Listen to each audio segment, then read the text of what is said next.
My psychopathic mother made my life a living hell until I moved away from her, so as revenge, she stalked me and tried to frame me for heinous crimes. It backfired on her, and she went absolutely insane in the courtroom, plus all updates. I was at a bar celebrating my 21st birthday with some friends when my mother showed up wearing a wedding dress, her hair and makeup done in bridal style. When it was finally time for the cake, she took it upon herself to blow the candles out for me and started clapping for herself. When I got out of my seat to dance with one of my friends, my mother literally shoved her away midway through the dance and started dancing with me. I pried her off, and that's when she started screaming so loud the band stopped playing. She took my ear and tried to scold me, saying I was embarrassing her on her big day. She looked around, and at that moment, I think it clicked just how big of a scene she was making. The entire bar was silently staring at her, and the bar owner physically pushed her out while she yelled, but that was far from the end. You see, there is some context needed to really understand my mother. I was not only the only boy in the family, but also the youngest, which made me a perpetual baby in my mother's eyes. My mother often tried to infantilize me growing up. She tried to spoon-feed me when I was 17, then complained I wasn't being supportive of her when I refused to let her do things like that, then gaslit me when I didn't cave to her whining. Her behavior has been manipulative and narcissistic for as long as I can remember. She tended to make everything about her. Some referred to her as having a queen mother complex. She always expected to be honored and revered on any holiday, because even my birthdays had to be all about her, even when she did none of the work or planning. She had some other habits that were unbelievably creepy. When she was 45, she started openly talking to other people near me about wanting to get a facelift and honker implants to look 20 years younger, and she'd give me the side eye while doing it. But my father adamantly said he'd never pay for such unneeded things. That sparked many fights where she called him unsupportive, then would spend weeks playing the victim. She once put me on the spot trying to infantilize me in front of an entire church,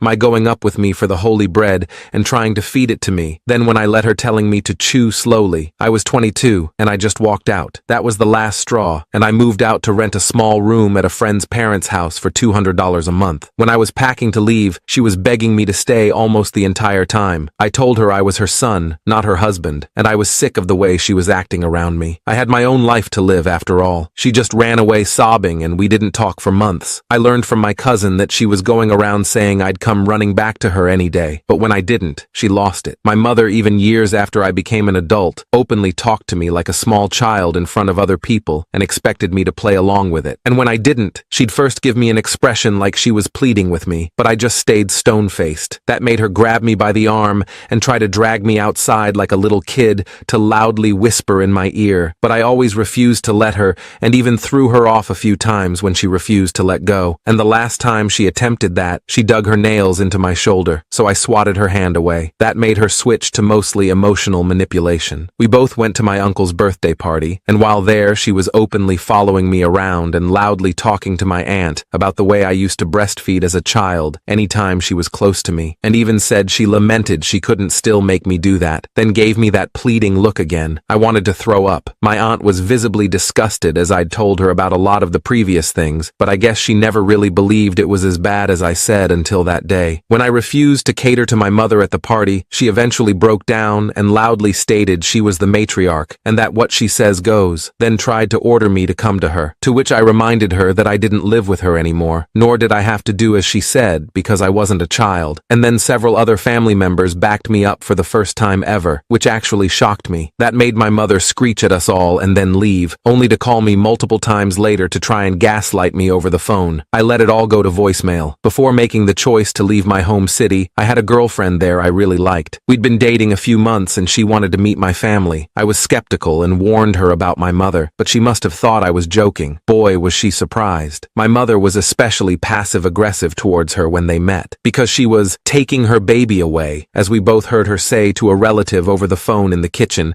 when she thought no one else was listening. And then later, while cutting a cake she baked, my mother gave my at the time girlfriend an eerie stare while holding a large kitchen knife. Needless to say, that poor girl couldn't deal with my mother for very long, and we ended things amicably soon after, because she never wanted to risk having someone like my mother as a mother-in-law. Sadly, I had to completely agree. So when I told my mother I was moving over 1,000 miles away, she went ballistic and tried to latch onto me and say that she wouldn't allow it. But I threw her off and said she didn't have the power to stop me. I'd saved as much as I could for years and bought a truck and camper trailer and spent spent another 2 years living out of said camper while working a simple job in northern Cali. During this time, I didn't bother to keep in contact with any family at all. Eventually, I met someone new, and she and I are still together to this day, though neither of us are really interested in marriage or children. When I finally broke the NC with my parents in 2016, I laid down some ground rules. They were to treat me with the respect of an adult. They would not pester my girlfriend, and they would not speak to me like a child or bring up anything from my childhood. Well, no surprise, my mother couldn't do any of those when we actually came to visit for Thanksgiving. So I told her I was done, and not to bother calling me until she realized I'm a grown man. She tried to block the door and started quoting the Bible about how parents should be respected by their children. I told her she didn't respect me, so I wouldn't respect her. In December of that year, I got multiple calls, emails, and texts from her begging me to come to Christmas and not to bring my girlfriend. I said if she wasn't welcome, then neither was I. She called me unreasonable and called my girlfriend an interloping whore to our special bond, and no woman should come between a mother and her son, then practically ordered me to go. When I refused, she started making empty threats of self-harm. I told her she can do what she likes with her own body, but I would not be coming to Christmas and would instead be spending it with my girlfriend's family. My mother said I'd regret that decision and ended the call in a rage. Well, 2 days before Christmas, the door to the small house my girlfriend and I were renting was kicked in by police who were convinced that we were running a dope lab. We were detained and interrogated while police turned our yard into a veritable flea market, as a lot of our furniture and personal belongings were brought outside and arranged in rows to be inspected. They went through the house with a fine-toothed comb with sniffing dogs and found nothing more than aspirin and some medication I had at the time for depression. Needless to say, they were visibly disappointed by that. Guess they'd hoped to get some big bust or something. Turns out this all happened because my crazy mother had called them and gave details that were so accurate she had to have been stalking us at some point. She claimed that I was using my camper as a front to sell dope. My guess is she watched a lot of Breaking Bad. When police found nothing in the house, both vehicles and the camper, they were forced to put everything back and let us go. Understandably, we were furious, but I couldn't really do anything other than file a complaint because they'd caused some damage to the house that my landlord was angry about. As a major stroke of karma, my mother was arrested during her own Christmas Day party in front of most of the family. The investigation later showed that she'd taken a flight to my state and then spent a few days following us around taking pictures of me, my girlfriend, and our home. She'd broken in and photographed everything she could, right down to the underwear in my dresser. That was especially creepy. And police found she'd documented where I worked and what times my girlfriend and I were usually home or at our jobs. We're not really sure what her overall goal was, but it likely involved more than just trying to give me a scare with cops. Update. While I did press charges on my mother for stalking me and trying to frame me, I didn't want to spend much time in court because that meant being near her. So the events I'm about to describe are half from me and half from my dad. To start off with, my dad actually didn't know that my crazy mother had taken a flight to my state to stalk me. She claimed to him that she was just going to take a small vacation away from everyone for her own mental health, and never said where she was going, and my poor dad didn't know what she was about to do, or he'd have warned me. My mother then spent several days secretly following me and my GF around with her smartphone. She used the spare key we kept hidden inside of a fake rock to get into the house we were living in at the time. She then photographed everything she could. Then, after she returned home, my dad said she looked really smug about something. He described it as the kind of look someone has when they think they've won, and she seemed unusually happy and giddy until police came and arrested her on Christmas. Dad said she was bawling her eyes out and saying she didn't do anything wrong as she was being carted out by the cops. The evidence against her was clear. All of the photos were found on her phone,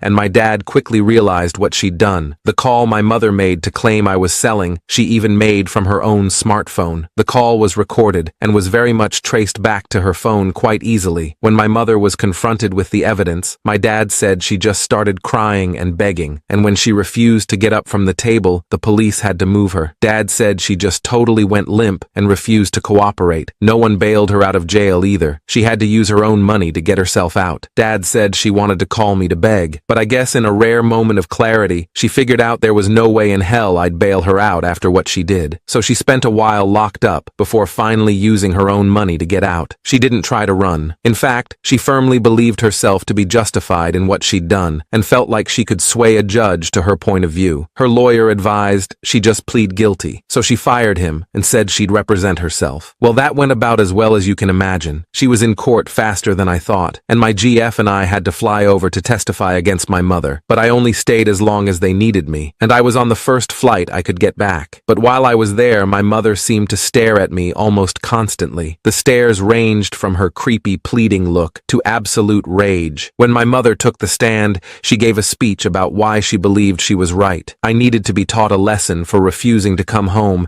and for putting some woman before her, because she should have been the only woman I'd ever need. She also tried to keep staring at me the entire time she was making this speech, but the judge repeatedly told her not to do that. I left before the sentencing. The judge believed my mother to be mentally unwell, but when he stated this, she went off on him, that she was completely sane. Of course, that just made her look more crazy. She said she was just a mother looking out for her son, and did what she had to do to teach me a lesson. My dad spoke up and said, if she was really looking out for me, she wouldn't have tried to make her own son into her second husband, or frame me for stuff I didn't do. That made her go off on him, and guards had to keep them apart. The judge was originally going to be more lenient on my mother, but decided she needed some real time behind bars and sentenced her to 2 years in prison. When she was sentenced, my mother went full toddler and had a tantrum of pounding her fists and crying like a baby. She had to be carried out of the courtroom because she refused to cooperate again. My dad described the next 2 years without her there as being absolute bliss, and made up his mind that he'd be ready to divorce her as soon as she was out, and I mean giving her the papers on the very day she came home, and that was the same day he left that house for good. He owns an Airstream trailer and parked it at a friend's house. From there, he spent months fighting my crazy mother in the divorce. That's when more crazy shit about her came out. My dad eventually won and moved to my state with his trailer as soon as he could. While my mother was in lockup, I reconnected with my family, and they all admitted they'd known for years the way she was around me, and they were sorry about not doing anything to help, especially my father. He cried while giving me a huge apology over the phone. He filed for divorce after my mother was released from jail, and in the divorce my mother got the house, mainly because my father no longer wanted it and agreed to let her have his share in it in exchange for a clean split. The court ruled he didn't have to pay any alimony anyway, because they were already both retired, so he chose to move closer to me and now lives in the same state out of an Airstream trailer he'd already owned since the 90s along the West Coast. He said he spends his evenings sipping tea and watching the waves, and he couldn't be happier. My mother didn't take the divorce well and tried to draw it out, but several family members came forward with witness statements. My sisters all showed up to speak about what she was really like, and some relatives even had some recordings about the creepy things my mom used to say. On top of all that, it got out that my mother had not only cheated on my father, but done so multiple times with different men, a few of which came forward during the divorce with proof. The judge ended up refusing to let my mother draw out the divorce any longer, and even her lawyer told her to let it go if she wanted to keep her pension intact. And when it was all over, my mother has basically been left alone in the old family home, and hardly anyone wants anything to do with her anymore. She's reached out to me on several occasions, but I just told her this was the result of her own deeds, and now she'd have to live with it. She tried to say she was getting therapy, but I told her that she should have done that a long time ago, and I really didn't care anymore because she can't undo the things she'd already done. She just cried and hung up the phone. I haven't spoken to her since.